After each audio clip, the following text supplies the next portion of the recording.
ఇందిరమ్మ ఇండ్ల లబ్ధిదారుల ఎంపికపై అధికార యంత్రాంగం దృష్టి సారించింది. నియోజకవర్గానికి 3,500 ఇండ్ల చొప్పున ప్రతి గ్రామంలో లబ్ధిదారుల ఎంపిక ఉండేలా జాబితా రూపకల్పనలో అధికారులు నిమగ్నమయ్యారు. మొదటి విడతలో మండలానికి ఒక గ్రామాన్ని ఎంపిక చేసి 71,000 మంది లబ్ధిదారులతో జాబితాను రూపొందించారు. ఇప్పుడు ఆ గ్రామాన్ని వదిలేసి మిగతా గ్రామాల నుంచి ఇందిరమ్మ కమిటీలు లబ్ధిదారులను ఎంపిక చేస్తున్నాయి.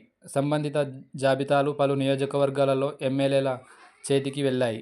లబ్ధిదారుల ఎంపికలో ఎమ్మెల్యేల సూచనలను కూడా అధికారులు పరిగణనలోకి తీసుకుంటున్నారు. మొత్తంగా 2 విడతలలో కలిపి రాష్ట్ర వ్యాప్తంగా 4,50,000 మందితో జాబితా రూపొందించి ఈ నెలాఖరులోగా లబ్ధిదారులను ప్రకటించడానికి ఏర్పాట్లు జరుగుతున్నాయి. జూన్ తర్వాత స్థానిక సంస్థల ఎన్నికలు వచ్చే అవకాశాలు ఉండడంతో అప్పటిలోగా కనీసం పునాది పిల్లర్ల వరకు నిర్మాణాలు పూర్తి చేసి లబ్ధిదారుల జాబితాలో సంబంధిత సొమ్ము జమ చేసేందుకు సర్కారు సిద్ధమవుతుంది. అందుకు అనుగుణంగా అధికారులు ప్రక్రియను వేగవంతం చేశారు.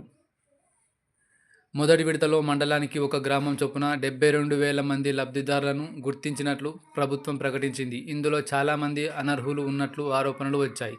దీంతో 72,000 మందికి గాను 42,000 మందికే ఇందిరమ్మ ఇండ్ల లబ్ధిదారుల మంజూరు పత్రాలను ప్రభుత్వం జారీ చేసినట్లు, మిగతా 30,000 మంది లబ్ధిదారులపై మళ్లీ విచారణ చేపడుతున్నట్లు సమాచారం. ఈ నేపథ్యంలో రెండో జాబితాలో ఎలాంటి పొరపాట్లకు తావు లేకుండా క్షేత్రస్థాయిలో జల్లెడ పట్టాలని జిల్లా అధికారులకు గృహ నిర్మాణ శాఖ నుంచి ఆదేశాలు వెళ్లాయి. 2 రోజుల క్రితం జరిగిన అంతర్గత సమావేశంలోనూ ఈ మేరకు గృహ నిర్మాణ శాఖ అధికారులు క్షేత్రస్థాయి సిబ్బందికి మార్గదర్శకం చేశారు.